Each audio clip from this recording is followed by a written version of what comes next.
Bonjour, Cédric du site formation informatique avec Cédric.fr. Bienvenue dans ce Demande à Cédric numéro 31. Nous sommes le samedi 5 novembre et je vais répondre aux questions des membres plus de 11 h à midi. Donc si vous souhaitez assister à ces directs à la fois pour poser vos questions, eh bien vous devez être membre plus, mais si vous ne souhaitez assister qu'aux retransmissions, une simple inscription sur mon site internet fera de vous un membre gratuit et vous donnera accès à un grand nombre de vidéos. Donc pour ce faire, vous vous rendez sur l'accueil de Google, vous tapez formation informatique avec Cédric. Mais vous pouvez aussi taper formation avec Cédric, ça marche aussi. Je pense que vous arriverez directement au bon endroit. Même formation Cédric, ça devrait fonctionner. Et une fois que vous avez saisi ça, eh bien vous arrivez ici sur les résultats de recherche. Vous cliquez sur le lien où il y a indiqué formation informatique avec Cédric. Vous allez arriver sur l'accueil du site. Vous mettez votre prénom, votre adresse email et vous cliquez sur oui, je veux m'inscrire. Vous allez recevoir un mail de ma part. Dans ce mail, il y a un lien. Vous cliquez dessus et ensuite vous serez redirigé vers votre espace membre qui vous donnera accès à un grand nombre de vidéos gratuites aux retransmissions des demandes à Cédric que vous voyez. Là on est aux demandes à Cédric numéro 31, donc il y en a 30 à regarder avant si vous avez le courage. Et sinon il y a beaucoup de vidéos, il y a un cours thématique sur Gmail pour vous apprendre à créer une adresse et à bien vous en servir. Et il y a également un cours thématique sur Picasa et une ribambelle de formation, 90 vidéos, plus de 90 vidéos, pour apprendre l'informatique à votre rythme. Voilà, donc vous n'hésitez pas, vous vous rendez sur l'accueil du site, vous vous inscrivez, et après, eh bien, comme ça, ce sera bon. J'en profite pour modifier les paramètres de mon écran. Pourquoi ? Eh bien, tout simplement pour mettre une couleur noire, ça évitera de prendre de la mémoire à tout le monde. Et pareil pour les retransmissions. Voilà, allez, on est passé sur fond noir, on est tout bon. Et j'ai une première question d'Alexandra. Comment supprimer définitivement ces données personnelles d'un disque dur pour éviter que celles-ci soient récupérées par l'éventuel acheteur du PC, le formatage n'effaçant pas toutes les données? Alors, il y a différents types de formatage, Alexandra. Il y a le formatage rapide, comme je vous l'ai montré sur les différentes vidéos que j'ai réalisées à ce sujet. Et vous avez également le formatage, je ne sais pas comment il s'appelle parce que je le fais jamais, mais on va regarder. Alors, clic droit, formater. Ensuite ici, au lieu de formatage rapide, si vous décochez formatage rapide, vous allez avoir un formatage qui va être long et qui va effacer les données qui sont sur votre ordinateur. À partir de là, ça ne veut pas forcément dire que ce sera... Attendez, je vais me concentrer pour être sûr de ne pas formater mon disque. Fermé, voilà, pardon.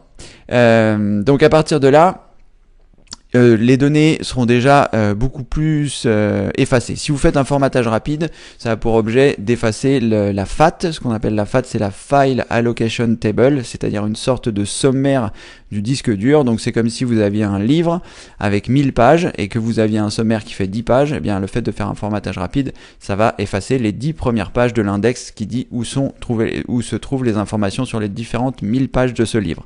Et donc c'est pareil avec le disque dur, si ce n'est bien que quand vous faites un formatage rapide, ça efface ça, mais les données restent physiquement sur le disque. Le fait de décocher formatage rapide, eh bien ça va effacer les données.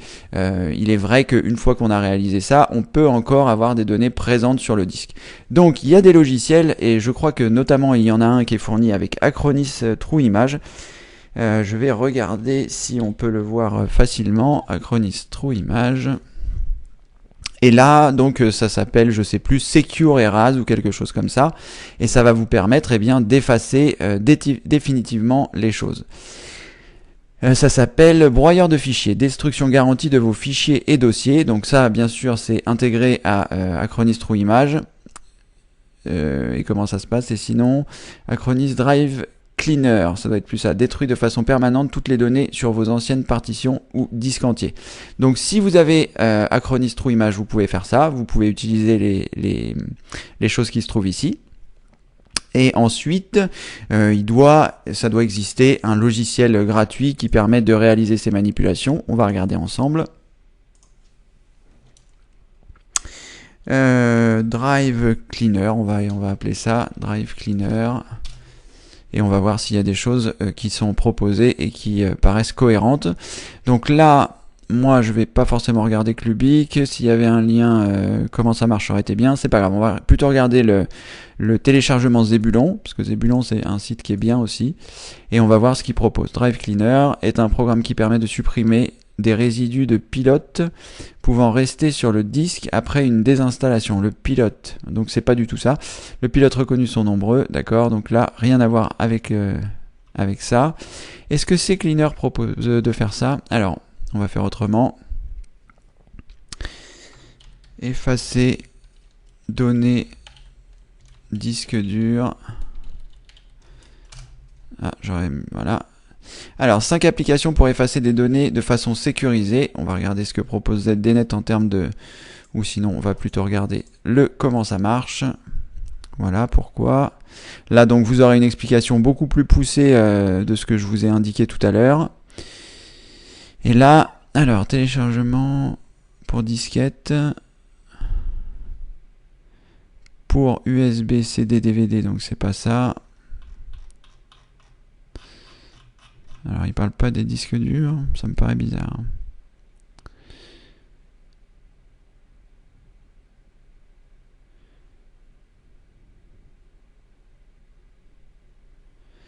Alors là, il parle de quelque chose qui vous permet donc de créer une disquette de boot pour installer donc le logiciel qui a l'air d'être ici, Darix Boot and Nuke. On va regarder à quoi ça ressemble.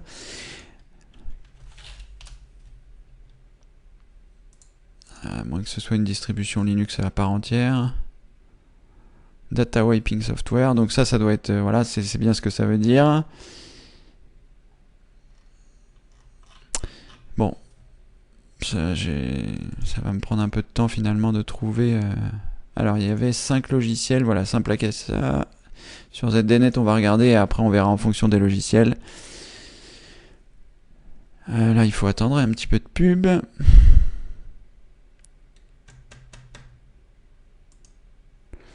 Alors, donc apparemment, il y a Eraser, un premier logiciel. Clean Disk Sécurité. Prevent Restore. Donc vous voyez, vous avez un certain nombre de choses. Je vais mettre l'adresse directement au sein du... Je pense que vous aurez la possibilité de cliquer dessus. Oui, voilà, c'est bon. Et donc à partir de là, vous pourrez trouver votre bonheur en fonction des informations qui sont indiquées. Et d'ailleurs, apparemment, même CCleaner propose une façon d'effacer les disques. Là, honnêtement, il faudrait lire la page pour voir quels sont les avantages, les inconvénients de chacun. Mais voilà, grâce à ça, je pense que vous aurez déjà une première piste.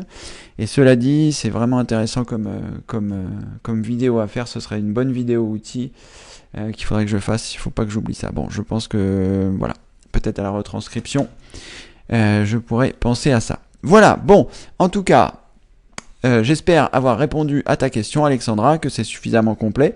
Si tu as besoin d'un complément, tu sais quoi faire, tu n'hésites pas, le forum ou évidemment les demandes à Cédric maintenant. Alors, ensuite, bonjour Michel, bonjour Cédric, bonjour à tous, son et vidéo. Ok, super. À la suite d'une mise en veille, pour redémarrer, les caractères de l'écran ne correspondent pas à ce que je frappe. D'accord ? Alors, peut-être que c'est quoi? C'est la touche Windows Espace qui permet de changer si vous avez plusieurs langues installées, me semble-t-il. Donc peut-être que c'est ce que vous avez réalisé sans le faire exprès, en appuyant sur la touche Windows et sur la touche barre d'espace. Moi, ça ne fonctionne pas. Pourquoi? Parce que je ne dois avoir qu'un seul langage d'installer. Mais si vous avez l'anglais, peut-être il a passé votre clavier en QWERTY ou en AZERTY. Je ne sais pas à quel endroit on peut regarder ça. Je vais regarder si on a quelque chose. Clavier. Alors, c'est pas clavier visuel. Paramètres des claviers autonomie. Modifier les paramètres de langue du clavier. Vérifier l'état du clavier. Alors, c'est quoi vérifier l'état du clavier? Ah, ça doit pas être ça. Alors, quel est exactement votre problème, Michel? Est-ce que c'est, par exemple, quand vous tapez un A, ça fait un Q, ou est-ce que c'est toutes les lettres qui sont modifiées? Est-ce que c'est, voilà, vous avez des caractères spéciaux, ou est-ce que ce sont des vraies lettres? Si vous pouvez juste préciser ce qui vous arrive un petit peu plus. Là, j'ai compris le principe des touches qui étaient interverties. Mais voilà, est-ce que ce sont des caractères spéciaux? Est-ce que ce sont des lettres qui sont déplacées et certaines qui sont au même endroit? Merci de nous donner un petit peu plus d'informations. Morissette, bonjour Morissette, bonjour à tous, Cédric aussi. Puis-je mettre KeePass en plus de Dashlane? Alors ça je ne saurais pas vous dire Morissette, c'est Alexandra qui va pouvoir vous le dire. Je n'ai pas compris en fait la raison pour laquelle elle a deux gestionnaires de mots de passe, Alexandra, mais j'imagine que vous pouvez le faire puisqu'Alexandra l'a fait. Et moi, j'utilise Dashlane essentiellement et pas KeePass. Alors, est-ce qu'ils ont des propriétés différentes et que du coup, Alexandra a trouvé un intérêt à installer les deux? Ça, honnêtement, je ne pourrais pas vous dire. Moi, je n'ai que Dashlane. Voilà, vous pouvez installer les deux comme Alexandra l'a fait, comme je vous le disais. Alexandra, peut-être que Alexandra pourra nous dire la raison pour laquelle elle a installé ces deux gestionnaires de mots de passe. Mais voilà, Morissette, je ne peux pas vous dire. Morissette, vous êtes notre laboratoire ambulant. Morissette, elle teste tout ce qu'on lui indique. On lui dit, voilà, elle a vu qu'Alexandra avait installé deux logiciels, elle installe deux logiciels, je sors une vidéo, elle essaye de faire une vidéo. J'espère que vous n'avez pas formaté vos disques durs, Morissette, avec mes conseils de formatage.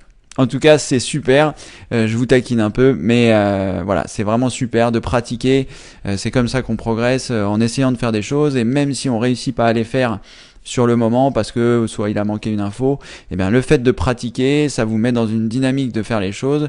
Ça vous permet de vérifier, de voir ce qui se passe quand vous faites les manipulations, et ça vous permet aussi de mettre ça dans votre cerveau. Quand vous allez vous coucher, votre cerveau il dort dessus, il réfléchit, il fait des connexions avec ce que vous avez déjà essayé avant, et voilà, il relie un peu les points. C'est comme quand vous arrivez dans une nouvelle ville.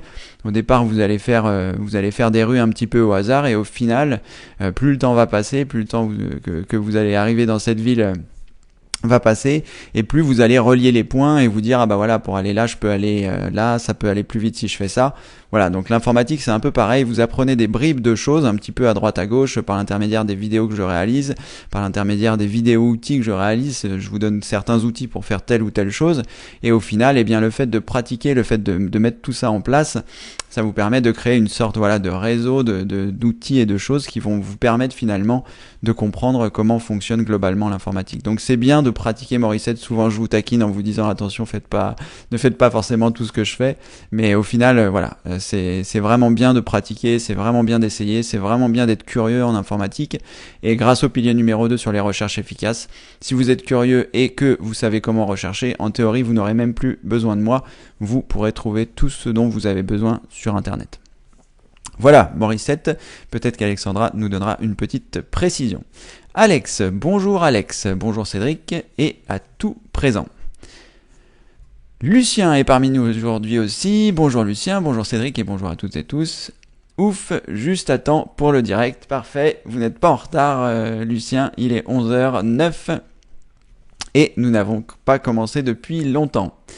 Sébastien, bonjour Sébastien, bienvenue parmi nous. Bonjour Cédric, bonjour Alex, bonjour à tous. Pour Alex, je ne sais pas si c'est efficace, je ne l'ai jamais essayé, mais avec CCleaner dans l'onglet outils effaceur de disque. Oui, tout à fait Sébastien, on a vu ça tout à l'heure. Je découvre votre question un petit peu tard, mais voilà, on en a aussi parlé dans la démonstration de tout à l'heure. Merci Sébastien pour ce retour.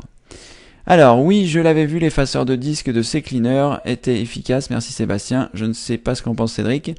Cédric, il n'en pense pas grand chose parce qu'il n'a pas effacé ses données, mais Cédric il pense que ce serait bien de regarder l'article de ZDNet avec les différentes descriptions des logiciels, ce qui permet de savoir quels sont les points forts, les points faibles de l'un et de l'autre, pour savoir quel est le meilleur outil en fonction de vos besoins.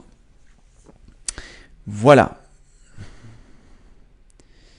Alors, Solange, bonjour Solange. Bonjour Cédric, je n'ai pas pu assister aux 2 derniers demandes à Cédric, désolé, mais pour toutes ces informations. Merci pour toutes ces informations. Eh bien, pas de souci, Solange, il y a les retransmissions pour ça, donc c'est ça qui est bien. Et puis voilà, les demandes à Cédric, avant il y en avait qu'un par mois, maintenant il y en a 7 par mois. Donc c'est vraiment des créneaux horaires qui sont différents pour que tout le monde puisse y accéder. Il y a aussi des créneaux sur le week-end comme aujourd'hui et comme demain. C'est vrai que ça tombe jamais la même heure, donc c'est bien, en théorie tout le monde doit pouvoir trouver un créneau pour pouvoir poser ses questions. C'est un petit peu l'objectif de ces demandes à Cédric sur cette saison 3. Donc ne vous inquiétez pas Solange, si vous n'avez pas pu assister au précédent, vous pouvez assister à celui-ci et poser vos questions directement. Mathilde, bonjour Cédric et merci à Alex pour le flux RSS, ça marche. Super, bon bah formidable, je suis pas allé sur le forum ce matin, j'ai pas eu le temps, il a fallu que j'intègre le demande à Cédric numéro 30 d'hier, que j'avais pas eu le temps d'intégrer, donc j'ai pas eu le temps d'aller sur le forum, j'irai peut-être demain ou lundi, je ne sais pas trop. Mais en tout cas, j'imagine que Alex ou Denis ont répondu aux questions sur le flux RSS et je les en remercie. Puisque c'est quelque chose que je ne connais pas du tout, je vais aller lire, ça va m'instruire, ça sera très bien. Merci pour Mathilde en tout cas. Alors, Tania, bonjour Cédric, bonjour à tous. Dans Gmail, lorsque j'écris mon prénom en bas du mail, il est bien affiché, mais ensuite, lorsqu'il est envoyé à la personne, le prénom est supprimé. Merci, amicalement Tania.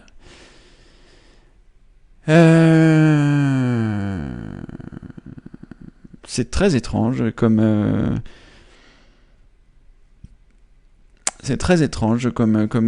symptôme. Alors, lorsque j'écris mon prénom en bas du mail, il est bien affiché, mais ensuite, lorsqu'il est envoyé à la personne, le prénom est supprimé. Alors, Tania, est-ce que par hasard, le prénom, votre prénom, vous ne l'auriez pas mis dans une signature? Et auquel cas, si vous l'avez mis dans une signature, je vais regarder si moi je peux vous montrer comment ça se passe au niveau de ma signature dans Gmail. Je voudrais pas tout casser. Je regarde ça sur un autre écran et je vous dis ça tout de suite. Le temps que ça se charge, donc paramètres. Où est ma signature? Ah, elle est là. Donc, je vais vous mettre ça sur le bon écran. Voilà. Et là, qu'est-ce que je vous donne? Je vais y arriver ou pas? Je vais pas y arriver. Si, je vais y arriver. Voilà, pardon. Donc, est-ce que dans vos paramètres, donc lorsque vous êtes dans votre Gmail, vous cliquez ici sur la croix, l'engrenage, vous choisissez paramètres, ensuite vous arrivez dans les paramètres généraux, dans l'onglet général, et quand vous descendez, vous allez arriver à l'onglet signature. Si par exemple vous avez mis une signature ici avec votre prénom, comme moi je l'ai fait ici, et que vous cochez aucune, il est possible que finalement, en théorie, vous ne devriez même pas voir votre prénom. Mais là, je vous avoue que ce bug-là, je n'arrive pas à comprendre ce qui peut vous arriver. Éventuellement, regardez au niveau de la signature, mais si c'est pas ça, c'est très mystérieux. Je ne vois pas de quoi ça peut venir. Je réfléchis, je vais continuer de réfléchir, mais là, ce que vous pouvez faire, c'est essayer de m'envoyer un mail pour voir si je vois votre prénom. Parce que sinon, je ne vois pas. Je ne vois pas. Est-ce que c'est, j'ai quand même une question, est-ce que c'est quand vous envoyez le mail initial ou est-ce que c'est quand vous répondez à la personne? Voilà, petite subtilité, parce que parfois dans le mail, il y a 3 petits points en dessous sur lesquels vous pouvez cliquer pour avoir l'intégralité du mail et de ce qui s'est dit avant, en tout cas la personne qui le reçoit. Et parfois il y a des informations qui sont cachées, alors peut-être que votre prénom fait partie de ça. Mais là, je vois pas bien de quoi ça peut venir. Si quelqu'un a une idée, n'hésitez pas à la donner. Mais voilà, ce que vous pouvez faire, Tania, c'est essayer de m'envoyer un mail directement donc sur l'adresse que vous connaissez, avec laquelle je vous envoie les demandes à Cédric, et comme ça on fera un petit essai. Alors, Alex qui nous donne une petite précision pour Morissette. Alors, j'ai 2 gestionnaires de mots de passe, car j'utilisais KeePass avant, et que tous mes mots de passe sont installés dessus. J'ai découvert Dashlane grâce à Cédric, donc je dois transférer KeePass. D'accord, alors c'est voilà Morissette, l'objectif c'est que Alexandra avait avant quelque chose avait un autre gestionnaire de mots de passe et elle s'est mise à utiliser Dashlane. Il me semble que vous avez la possibilité, Alexandra, d'importer vos mots de passe depuis un autre logiciel. Importer des mots de passe, ça se passe dans Fichier, importer des mots de passe, et vous avez ici importer les mots de passe de KeePass. Donc vous avez peut-être cette possibilité-là, si vous voulez ne pas vous ennuyer, à les retaper un par un. Vous devez certainement ici avoir la possibilité de choisir donc Fichier, importer les mots de passe KeePass. Et à partir de là, suivre la procédure pour exporter vos données depuis KeePass et pour les réimporter directement sur Dashlane. Voilà Alexandra, peut-être que ça te fera gagner un petit peu de temps. En tout cas, merci pour cette précision. Donc Morissette, si j'ai bien compris, à mon avis, vous n'avez pas besoin d'installer KeePass. Un seul gestionnaire de mots de passe suffit. Merci Alexandra pour cette précision. Morissette, merci Cédric, c'est gentil.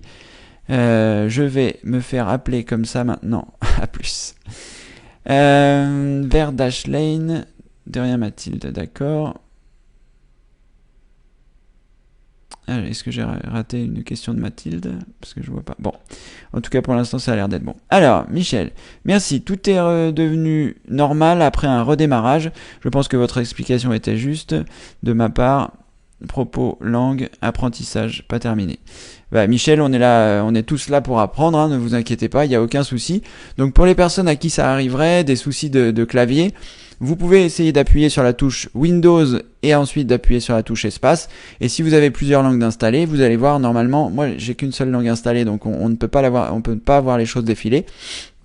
Mais sinon, eh bien, vous verrez les langages défiler. Et c'est peut-être pour ça que, en faisant une fausse manipulation pour sortir de veille, vous avez peut-être appuyé sans le faire exprès sur la touche Windows et sur la touche pause, et ça a peut-être interverti ça. Quoi qu'il en soit, Michel a eu le bon réflexe. Quand vous rencontrez des difficultés, que ce soit sur un logiciel, que ce soit depuis Windows, dans Windows, des difficultés que vous n'aviez pas l'habitude d'avoir avant, le premier bon réflexe, c'est de redémarrer.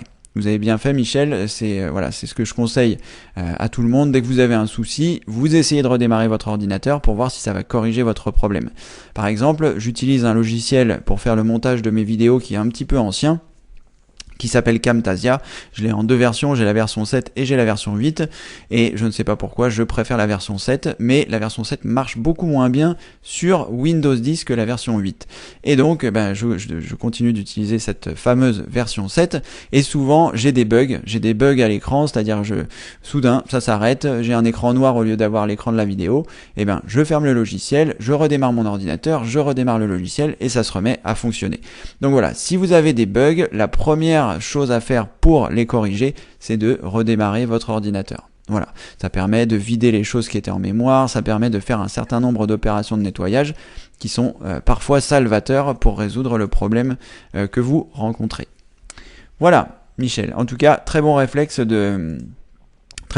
d'avoir redémarré votre ordinateur, et du coup, je suis content que le problème soit résolu. Alors, Marie, bonjour Marie, bienvenue parmi nous. Alex, mais KeePass est très bien également. Merci Cédric, j'ai effectivement vu que Dashlane proposait cela. Il faut que je m'y attelle, pardon, merci encore. Oui, c'est vrai, moi aussi, comme vous avez pu voir, il faudrait que je m'attelle à la sécurité de mes mots de passe, parce que 36% c'est pas beaucoup. Je vais juste revenir par rapport à ça, parce que c'est vrai que ça pourrait en effrayer certains de se dire, voilà, j'ai pas beaucoup de sécurité. Néanmoins, ce que vous devez savoir, c'est que dans ces 36,9%, j'ai énormément de mots de passe sur mon Dashlane, énormément de mots de passe en général, parce que je suis inscrit sur beaucoup de sites, beaucoup de forums, beaucoup de choses depuis des années, et que je garde tout. Et donc, voilà, j'ai sectorisé, comme je vous le précisais dans les vidéos sur les mots de passe, j'ai sectorisé mes mots de passe les plus importants, que ce soit mon mot de passe de Google, que ce soit mon mot de passe de la banque, que ce soit ce genre de choses. Donc là, il y a 36,9, mais les mots de passe les plus importants sont eux sectorisés et eux de très forte qualité, comme je vous l'ai montré avec le générateur de mots de passe la dernière fois, des majuscules, des minuscules, des lettres, des caractères spéciaux, etc. Donc voilà, ne vous fiez pas forcément à mon niveau de sécurité, le vôtre devrait être meilleur que le mien, puisque en théorie vous avez moins de mots de passe, et vous avez certainement, si vous avez suivi les conseils sur les mots de passe, sectorisé vos mots de passe et aussi mis des mots de passe différents pour chaque site. Voilà. Mais il faudrait que moi aussi je m'y attelle également pour justement pour avoir un système de sécurité qui soit optimal. Alors, Marie. Bonjour Cédric, merci pour tout ce que vous faites. Ce matin, j'aimerais vous poser 2 questions. Eh bien Marie, n'hésitez pas, je vais essayer d'y répondre. Alors, première question. J'ai un ordinateur portable que j'utilise depuis 3 ans. Et on m'a dit qu'il était programmé pour cesser de fonctionner subitement au bout de 3-4 ans. Est-ce vrai? Peut-on contrecarrer cela? Alors là, ça m'a l'air un petit peu catégorique comme ça. L'obsolescence programmée, donc c'est ce dont vous parlez. Il y avait un très bon reportage qui était sorti sur Arte. Je ne sais pas si on pourrait le retrouver. Il me semble que je l'avais vu sur YouTube. C'était vraiment un très bon reportage qui était un petit peu inquiétant d'ailleurs. L'obsolescence programmée. Donc l'obsolescence programmée, c'est quoi? Eh bien, c'est tout simplement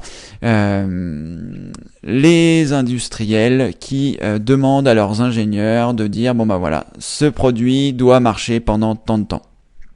Pour que par exemple dans 3 ans ou dans 4 ans vous soyez obligé de changer de frigo, de machine à laver, etc. Quand, je sais pas si vous vous souvenez, moi ma grand-mère et mon arrière-grand-mère, elles avaient un réfrigérateur qui avait 25 ans, quoi. C'était incroyable.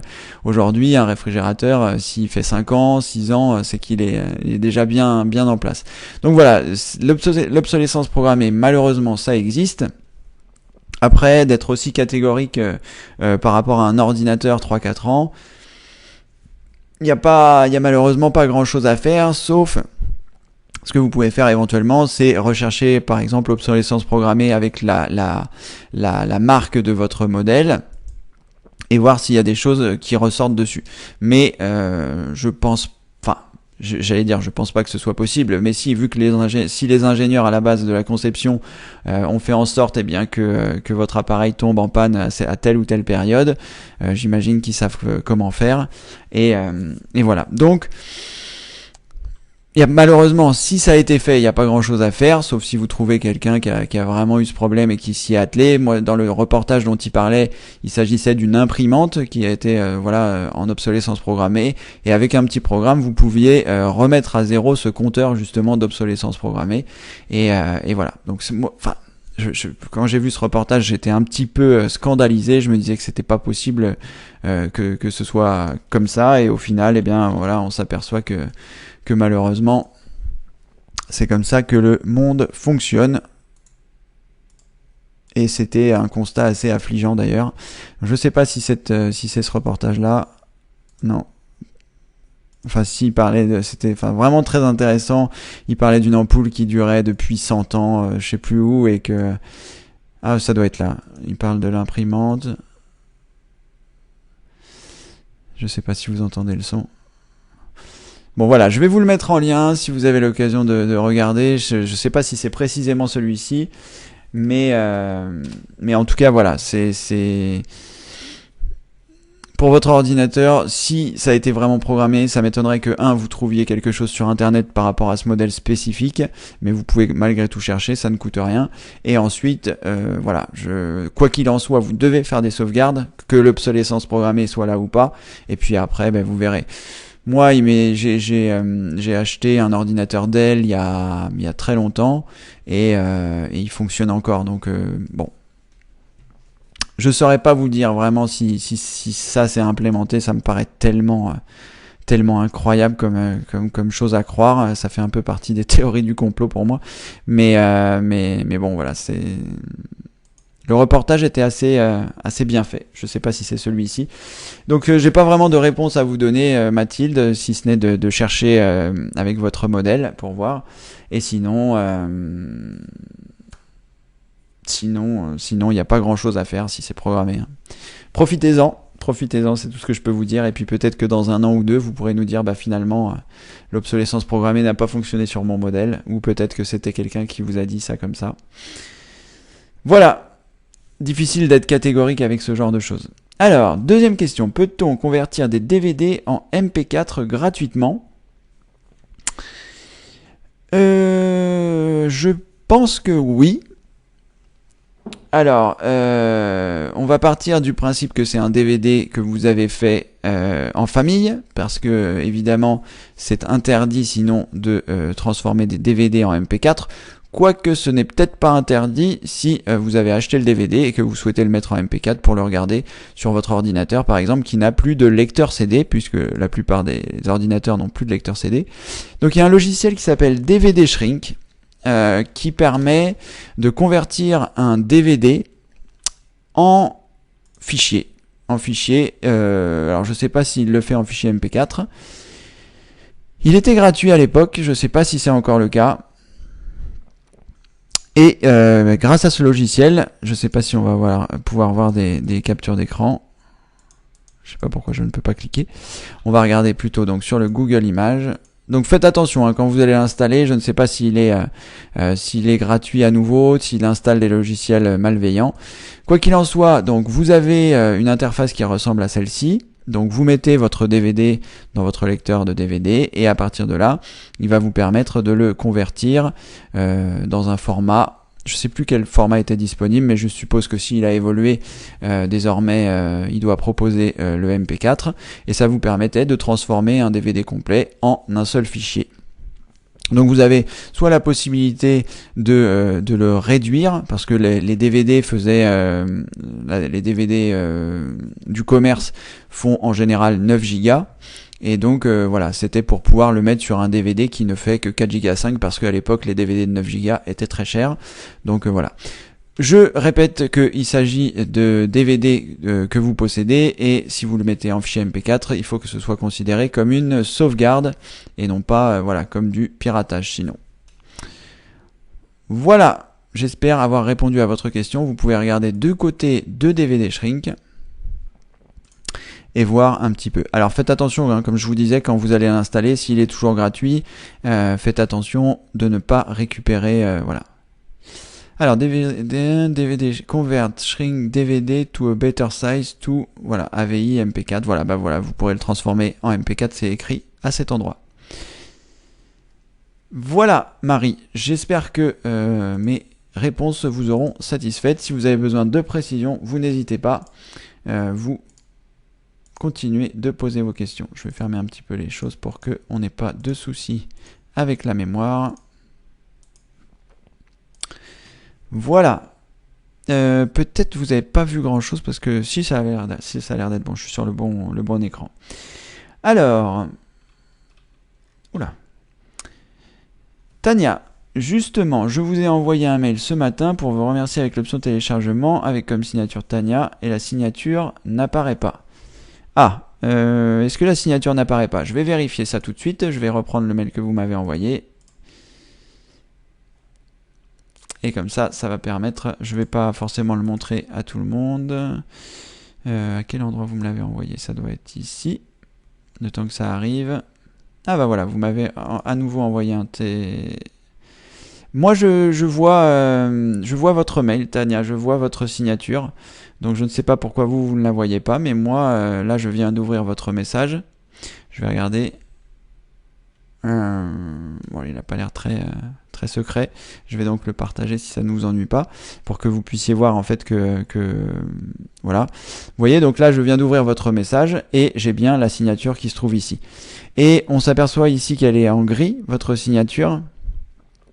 Et donc voilà, c'est moi je l'ai vu apparaître. Peut-être que vous ne la voyez pas, tout simplement parce qu'il considère que vous ne la voyez pas, mais vous voyez votre correspondant la voit sans souci. Donc, en théorie, vous n'avez pas de souci, Tania. C'est peut-être vous, de votre côté, elle est masquée, mais ici, il n'y a pas de souci. Alors, parfois, les problèmes de lettres affichées qui ne correspondent pas à ce qui est saisi, ça peut également venir du logiciel KeyScrambler lorsqu'il bug, car cela m'est arrivé. Alexandra, merci. En réponse à Michel qui avait eu un souci en sortie de veille, je ne connais pas ce logiciel, KeyScrambler. Je ne sais pas si c'est un logiciel malveillant ou un logiciel qui est officiel et qui bug de temps en temps. Apparemment plutôt un logiciel officiel puisque vous l'avez. Voilà, Michel, je suis pas sûr que ce soit ça qui vous soit arrivé, mais si vous avez KeyScrambler, vous pouvez aussi vous dire que ça peut venir de cette piste-là. Merci Alexandra pour cette précision. Morissette, est-il conseillé de prendre des cartouches génériques? Alors, si j'avais une imprimante à jet d'encre, ce qui n'est pas le cas, j'ai une imprimante laser. Si j'avais une imprimante à jet d'encre, j'achèterais les cartouches du constructeur. Ou pas, ça dépend un petit peu. Alors, pourquoi ça dépend? Déjà, si vous êtes sous garantie, si vous venez d'acheter votre imprimante, eh bien, si vous venez d'acheter votre imprimante et que vous êtes sous garantie, il faut absolument utiliser les cartouches du constructeur, sinon vous perdrez votre garantie. Et croyez-moi, les constructeurs, ils le voient quand vous mettez d'autres cartouches. Ensuite, une fois que votre garantie est passée, ça dépend vraiment du prix que vous avez payé votre imprimante. Aujourd'hui, les imprimantes, c'est vraiment peu cher, les imprimantes jet d'encre. Et donc, sachant que vous avez les premières imprimantes jet d'encre à 40 €, on va dire, là, il faut que vous fassiez la différence entre les cartouches génériques et les cartouches de marque et de voir bien au bout de combien de temps ça va boucher votre imprimante et voir si le ratio en vaut la peine. Parce que après, du coup, les cartouches génériques, moi personnellement, je n'aime pas trop les utiliser parce que on ne sait pas si ça va être bien et de toute façon, les constructeurs les proscrivent. Évidemment, ils préfèrent vendre leurs cartouches. C'est là-dessus qu'ils gagnent de l'argent. Quand ils vous vendent une imprimante 40 €, je ne sais pas s'ils la vendent à perte ou s'ils la vendent à zéro, mais vous imaginez bien que 40 € une imprimante, eh bien, voilà, il va falloir un moment qu'ils gagnent de l'argent. Et l'argent, ils le gagnent sur les cartouches.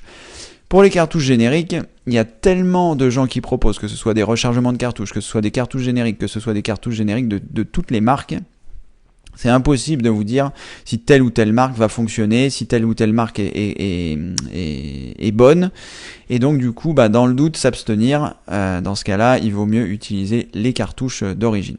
Donc si votre imprimante n'a pas coûté cher et qu'elle est sortie de garantie, vous pouvez essayer donc une marque générique, voir si ça fonctionne correctement.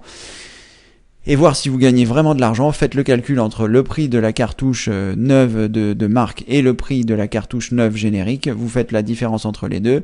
Vous voyez combien est-ce que vous faites de copies avec l'une ou l'autre. Et à partir de là, vous faites vos calculs. Si vous avez acheté une imprimante, jet d'encre chère, aux environs de 100 €, il y a certaines Canon qui intègrent des fonctions recto verso, qui intègrent des fonctions scanner, etc. Si vous l'avez payé 100 €, après, moi, je vous conseille malgré tout de mettre des cartouches de la marque du constructeur qui vous l'a vendu. Ça vous permettra, d'allonger la durée de vie de votre imprimante et également, de ne pas avoir de soucis et d'éventuels problèmes avec les cartouches génériques. Encore une fois, c'est très difficile de vous dire telle ou telle marque fonctionne bien, tel ou tel rechargement fonctionne bien. C'est vraiment, là c'est un peu vraiment la guerre des fabricants d'encre. Et ensuite, par rapport à l'impression, c'est que considérez bien ce que vous allez faire avec votre imprimante avant de l'acheter. Il y a beaucoup de personnes qui achètent des imprimantes jet d'encre en se disant je vais imprimer mes photos à la maison, etc. Et au final, il y a les petits enfants qui viennent, ils en impriment 2 et après ils n'impriment plus jamais en couleur parce que la plupart du temps vous faites des courriers, la plupart du temps, etc. Moi j'ai acheté une imprimante jet d'encre, je l'ai acheté en noir et blanc parce qu'une imprimante laser, parce qu'une imprimante laser en couleur ça vaut très cher et l'entretien ça vaut très cher, mais une imprimante laser en noir et blanc, ça va vous durer super longtemps. Il n'y a pas d'encre qui sèche ou qui bouche les buses, etc. Donc réfléchissez bien lorsque vous devez acheter une imprimante, est-ce que vous allez réellement avoir besoin d'imprimer en couleur? Parce que si c'est pour imprimer des photos, vous pouvez les prendre sur clé USB, vous pouvez les amener chez votre photographe, et si vous n'en tirez pas beaucoup, au final, vous allez économiser le prix de votre imprimante par ces quelques tirages que vous ferez, soit directement chez un photographe qui habite à côté de chez vous, soit directement en ligne. Je faisais tirer mes photos sur Pixmania, ou je sais plus, Pixmania, je crois. Le prix à la photo est dérisoire. Vous pouvez en commander plein d'exemplaires si vous voulez en donner un peu à tout le monde. Et donc voilà, au final, est-ce que c'est pertinent d'acheter une imprimante jet d'encre couleur? Voilà, c'est vrai que ça coûte rapidement cher en encre lorsqu'il faut changer une cartouche, et des fois il y a certaines imprimantes qui ne fonctionnent pas lorsque toutes vos cartouches ne sont pas pleines. Enfin bref, voilà. les constructeurs l'ont bien compris et c'est avec les cartouches qui gagnent de l'argent. Donc, pour répondre à votre question par rapport au générique, je vous le déconseillerais quoi qu'il arrive. Et ensuite, pour le choix de la future imprimante éventuellement, voilà, de pourquoi pas, si vous faites plus de noir et blanc, de passer sur du laser et de choisir des solutions externalisées pour vos photos couleurs. Voilà Morissette, j'espère avoir été suffisamment complet et que vous avez surtout pu prendre une décision par rapport à ça. Ah, Marie, c'est un Dell que j'ai. Bah écoutez, voilà, moi j'ai acheté un Dell il y a longtemps. Je saurais même plus vous dire l'année, il y a 5 ans, 6 ans, 7 ans peut-être. Le temps passe tellement vite et il fonctionne encore, donc voilà.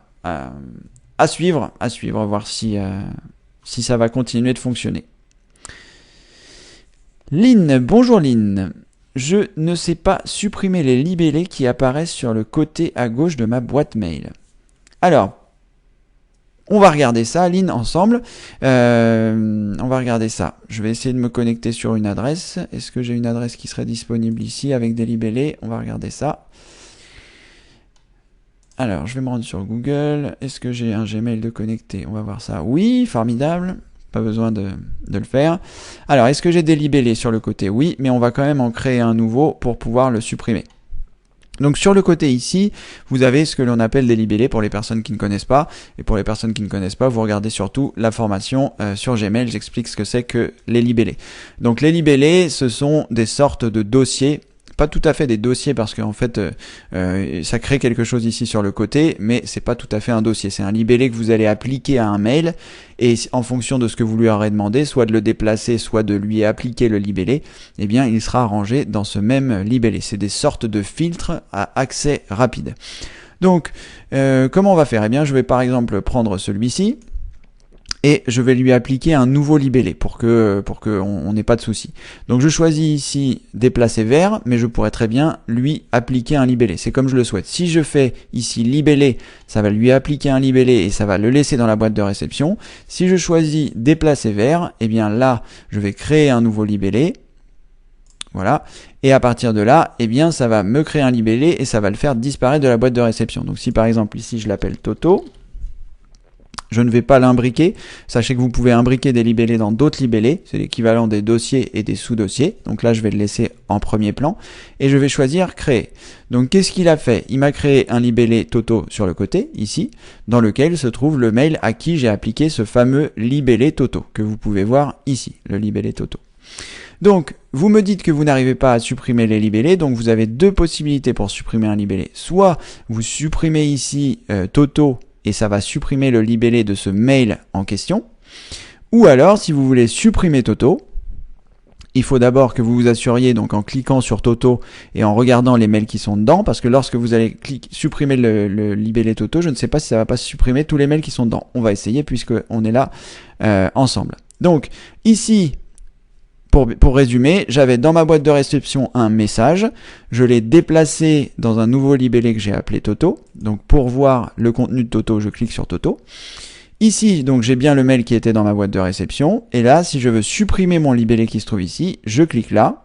Et je choisis. Donc vous voyez, lorsque vous survolez le libellé à droite, vous avez un triangle, vous cliquez dessus et vous choisissez, supprimer le libellé. Donc je vais le supprimer. Et là, il me dit retirer le libellé Toto d'une conversation et le supprimer. Donc je choisis supprimer. Voilà. Donc là j'ai supprimé Toto. Et mon mail est toujours là. Donc ça c'est plutôt une bonne nouvelle. Par contre, il n'est plus dans ma boîte de réception. Donc je ne sais pas où est-ce que je vais pouvoir le retrouver vu qu'il n'a plus le libellé Toto. Enfin, si je sais où je vais le retrouver, je vais cliquer sur tous les messages qui se trouvent ici. Et en théorie, je devrais retrouver mon message qui était là, Google. 1er novembre. Voilà. Donc là, j'ai supprimé mon libellé Toto. Tous les mails qui étaient contenus, enfin là il n'y en avait qu'un, mais tous les mails qui étaient contenus dans le libellé Toto sont restés sur votre ordinateur. Ils sont disponibles dans tous les messages, ici.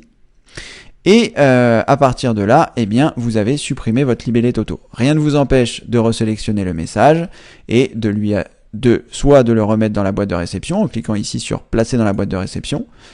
Donc là, je vais le replacer à nouveau dans la boîte de réception. Vous voyez, il est revenu ici.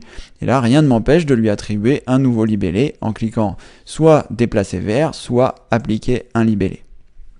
Donc, pour que vous compreniez bien, la différence entre déplacer vers, ça va l'enlever de la boîte de réception pour le mettre dans le libellé, et appliquer un libellé, ça va juste lui appliquer un libellé en le laissant dans la boîte de réception. Ce qui vous permettra, si par exemple ici sur ce message de Google, je veux lui appliquer le libellé Elite, par exemple, donc je clique ici sur Elite, en ayant choisi ici, je choisis appliquer, et là, il est toujours dans ma boîte de réception, mais en revanche, quand je clique sur Elite, eh bien, j'ai bien le message qui est ici avec le libellé Elite qui est là. Donc vous voyez, en haut à droite, vous avez à la fois boîte de réception, à la fois Elite. Et si je clique sur la croix qui se trouve à droite de Elite, eh bien, il sortira du libellé Elite, et comme il était malgré tout dans ma boîte de réception, il restera dans la boîte de réception. Alors je ne sais pas si c'est très clair, enfin je pense avoir été suffisamment clair, mais je ne sais pas si c'est très clair dans votre esprit, mais vous voyez le principe des libellés. Les libellés étant des choses que vous allez placer sur vos mails pour qu'ils soient organisés à votre convenance. Voilà, j'espère, Lynn, que j'ai répondu à votre question concernant les libellés. Faites attention, lorsque vous allez donc supprimer votre libellé, tous les messages qui se trouvent dedans ne seront pas supprimés, mais en revanche, ils n'auront plus de libellé, donc ils seront un petit peu plus difficiles à trouver. Puisque l'objectif des libellés étant de les retrouver évidemment plus facilement. Marie, pour Morissette, j'achète de l'encre chez Encror à Paris, possible pas, par internet, pardon. Des cartouches de 60 € chez le commerce me reviennent à 15 €. Voilà, donc Morissette, vous pouvez éventuellement essayez ce site Encros si vous voulez, et avec les conseils que je vous ai donnés tout à l'heure par rapport aux cartouches génériques. Alors, Lucien, rebonjour, j'ai un PC portable Asus d'avril 2011.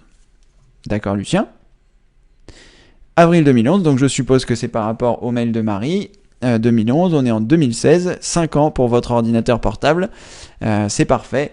Après, ce que vous devez savoir, Marie, par rapport à votre ordinateur, c'est que s'il continue de fonctionner, eh bien tout va bien, voilà. Mais il y a aussi l'informatique évolue très vite et que parfois, eh bien, on a aussi besoin de changer son ordinateur pour des raisons de puissance ou d'évolution du matériel.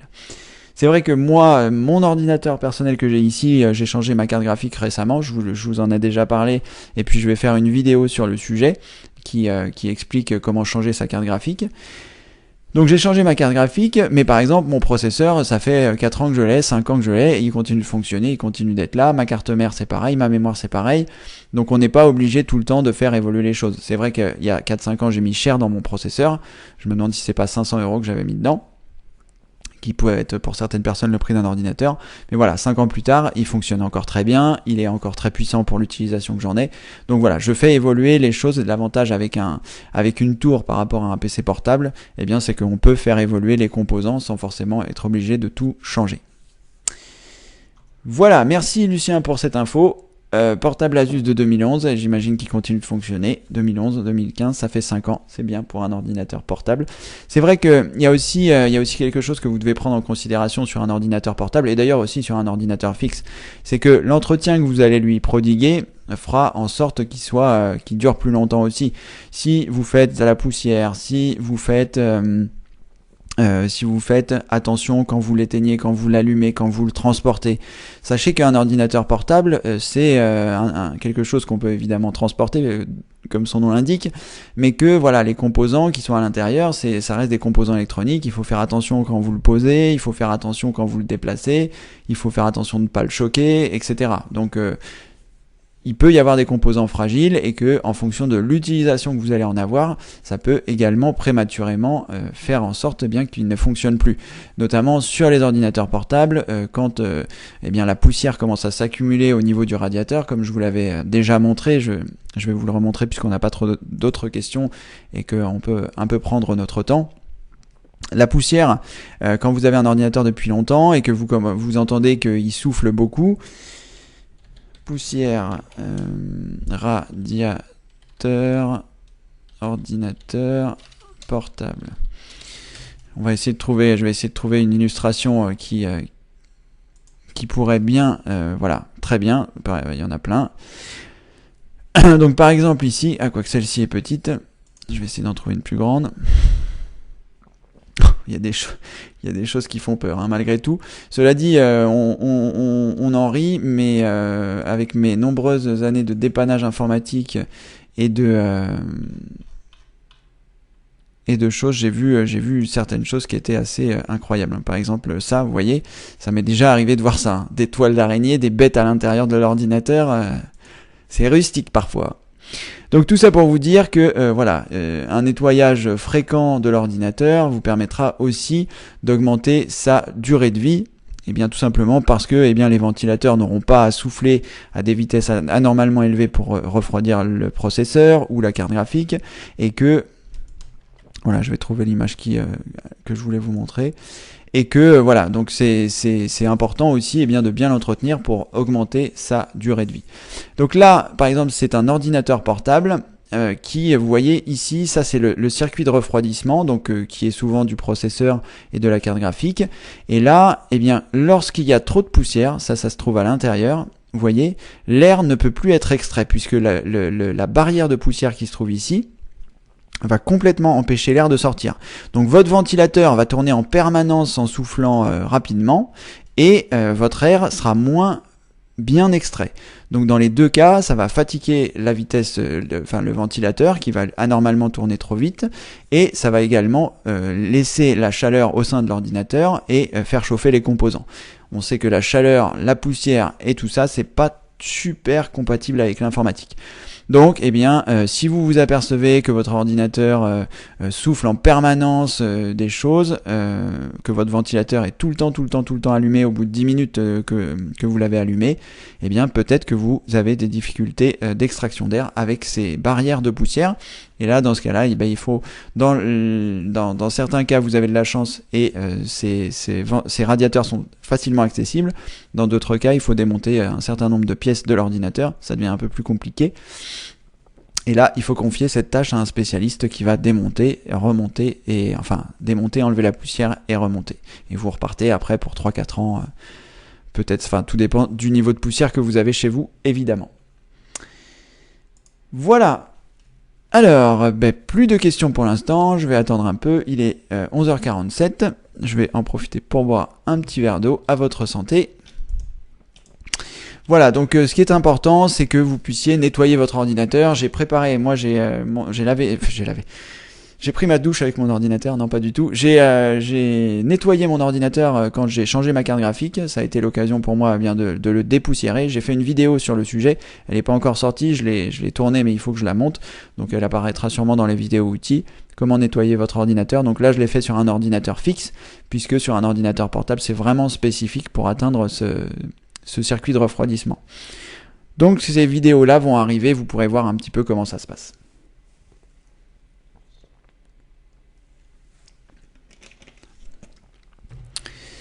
Alors, Alex, comment faire pour ne pas avoir de bruit de fond lors de l'enregistrement du son d'une vidéo tutoriel? Alors, comment est-ce qu'on fait? Vous avez différents types de micros. Le micro par exemple que j'utilise ici, qui est un très bon micro, ça vaut un petit peu cher, je sais plus combien je l'ai payé, il me semble que c'est 120 €.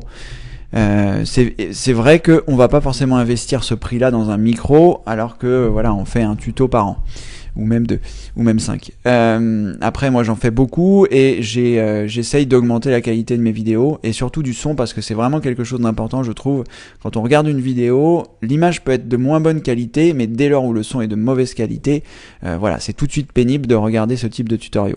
Alors je parle pas du tutoriel de Raymond, il y avait un petit souffle qui était derrière, mais c'était totalement audible, il n'y avait pas de souci.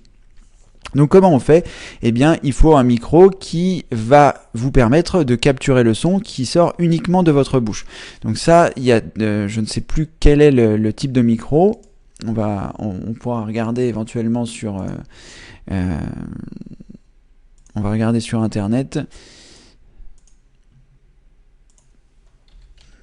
Donc avoir un micro dédié, micro enregistrement voix. On peut avoir un micro, je vais y arriver. Donc l'idéal c'est d'avoir un micro dédié Parce que si vous utilisez par exemple le micro de votre webcam, eh bien il va avoir tendance à capturer tout le bruit environnant. Donc si par exemple vous avez votre ordinateur fixe qui souffle beaucoup parce que vous êtes en train d'enregistrer, eh bien par exemple ça va s'intégrer à la vidéo. Pareil, si votre micro est posé sur quelque chose où il y a des vibrations, même si vous ne les sentez pas, lui peut les capter et les capturer. Et du coup, eh bien au final, ça va rajouter des bruits parasites. Le mieux, c'est de tester, de voir un petit peu avec les différents micros que vous pouvez avoir chez vous, que ce soit voilà les micros de votre caméra, vous pouvez tester et voir après vous quand vous faites le montage. Vous pouvez aussi, si vous avez un micro casque, moi ici par exemple j'ai un micro casque voilà pour jouer, et donc au sein de ce micro casque il y a je sais pas comment je vais vous le montrer, sur quelle caméra. Il y a un micro, voilà, et donc le fait que le micro soit à côté de votre bouche, ça va vous permettre d'avoir en théorie un son de meilleure qualité. Après, ça dépend beaucoup aussi des micro-casques que vous achetez, parce que si vous avez acheté 10 € un micro-casque, vous imaginez bien que le micro n'est pas forcément d'une qualité incroyable. Donc, il y a des micros qui ont un meilleur rapport qualité-prix que d'autres. Il faut écouter. Vous pouvez vous rendre sur YouTube et écouter, par exemple, moi c'est ce que j'ai fait avant de choisir mon micro.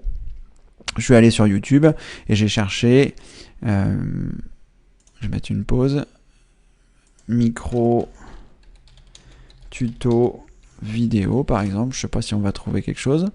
On va bien trouver quelque chose. Voilà, il y a James Wedmore qui est ici, qui a fait un test, donc avec différents micros, et qui vont vous expliquer un petit peu les ondes du son, donc les micros qui vont ne prendre que devant votre bouche. Par exemple, vous voyez ce micro-là, il a l'air de prendre à 360, mais pas du tout, il prend juste devant ma bouche. Et si je me mets un petit peu à côté, en théorie, vous entendrez beaucoup moins. Alors que voilà, donc c'est un micro qui est fait pour prendre juste devant, et ça permet justement d'isoler les autres bruits qui se trouvent autour et de se concentrer sur ma voix. Mais ça, vous trouverez des infos plus pertinentes sur internet en regardant sur YouTube. Ça vous permet d'écouter. Moi je me rappelle que j'avais écouté. Mon micro, ça doit être un AT 20 plus. Voilà, je crois que c'est ça. AT2020+, voilà. Et donc le fait de faire ça, eh bien, ça vous permet, il y a beaucoup de gens qui font ce qu'on appelle des reviews, des tests, et ça vous permet d'entendre la qualité sonore avant d'acheter le micro. Et sinon, vous pouvez aussi taper comparatif micro, voilà, comparatif microphone, je vais y arriver. Voilà. Donc l'objectif, voilà, c'est d'affiner un petit peu vos recherches. Vous voyez les gens qui testent différents micros. Vous voyez ce qui correspondra mieux à ce que vous souhaitez. Il y a également, comme vous pouvez voir ici, ce qu'on appelle un micro-cravate. J'en ai un aussi. Ça me permet, quand je suis pas devant mon ordinateur, d'avoir ce petit micro qui me permet d'enregistrer mes séquences quand je suis devant la caméra, pour ne pas utiliser les micros que ce soit de mes différents téléphones ou de la GoPro ou ce genre de choses. J'ai une source extérieure de son qui permet, voilà, de capturer le son dans la meilleure qualité possible en fonction du prix que j'ai mis dans le matériel. Voilà Alexandra, vous pouvez regarder dans ces directions et ensuite ça vous permettra de choisir le micro qui vous convient le mieux.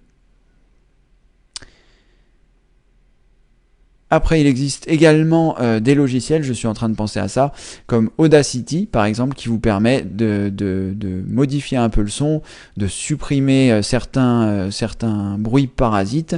Donc le logiciel s'appelle Audacity, il est gratuit, il est vraiment très bien, c'est un logiciel d'édition de son. Pas du tout comme ça, Audacity, voilà.